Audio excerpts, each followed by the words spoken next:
Hi, my name is Eureka C. Hill Pettis. In 2009, someone at St. Mary's Hospital stated that I had what they was called abortion in progress. When I got into the ambulance, they said that my body was hemorrhaging. Next thing I know, when I got to the doctor's office, the doctor said I'm not going to touch her until I videotape everything. Before the doctor took anything out of me, they went into me and they looked, and they had a little camera that was looking, and he was looking at the monitor. He said, well, I see where she went. I will see the entry part where she went in. Then the doctor stated that he caught himself, went and started looking some more, and then he went to start screaming for Dr. Sanchez. Next thing I know, Dr. Sanchez had came, and she was patting the doctor on the back. After that, somebody came in from the back of the room and handed me a piece of paper saying that the doctor had discharged me. He told me to sign the paper. I ended up signing it. I didn't know what I was signing. I told him that I couldn't read. But I just thought that because it was somebody that was in authority, I thought that they knew what they was doing. So I caught myself getting that paper. He asked me to leave because he said that they had to prepare that room for someone else. So I went out there to the waiting room. And while I was in the waiting room, I asked the lady that was behind the desk if she would read that paper to me that I had just signed. And I didn't know if my baby was alive or not. After that, the lady read the paper and she said, you had an abortion in progress. I said, what that is? She said, you know what that is? I said, no, I don't know what that is. Next thing I know, that I was up there saying, well, is there any way that I could speak to the doctor? I said, because I didn't get the chance to speak to the doctor. And I was standing there, and I don't know how long I stayed there in that hospital for, until I just caught myself getting tired and I left. Then I caught myself going over there to Dr. Sanchez's office, and I asked her. She had some people in front of her building holding picket signs.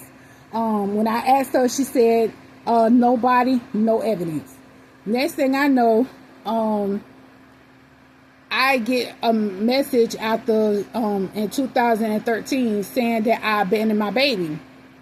I said, no, I didn't. And then that's when I had Anna.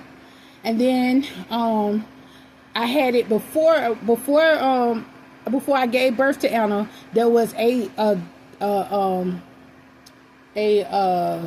DCF officer wanting me to pay child support, and I didn't know what he was talking about. I thought he was talking about Michael Maribel Finino, and I told him, look, I went to court with the lady that got my kids in the situation with her.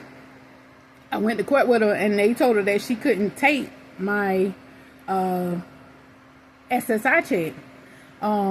But they said that they was going to make sure that Michael, Maribel, and Enoch got exactly what they needed.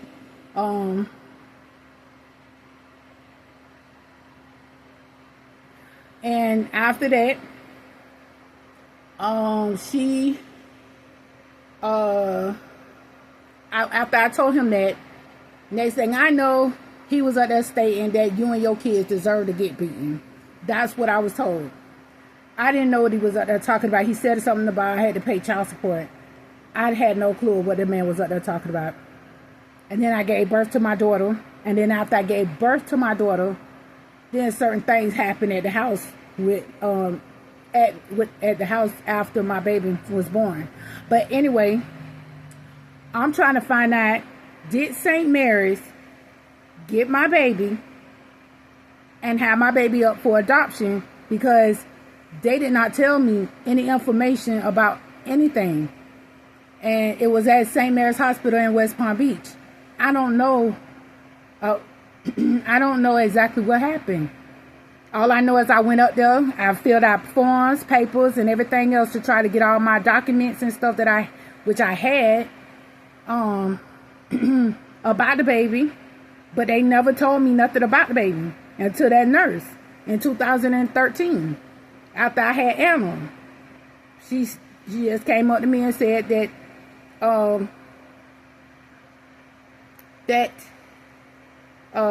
you abandoned your baby. That's all she said to me. And that was it. And I want to know what she was talking about. That was over about, my baby should be around about 15 years old now.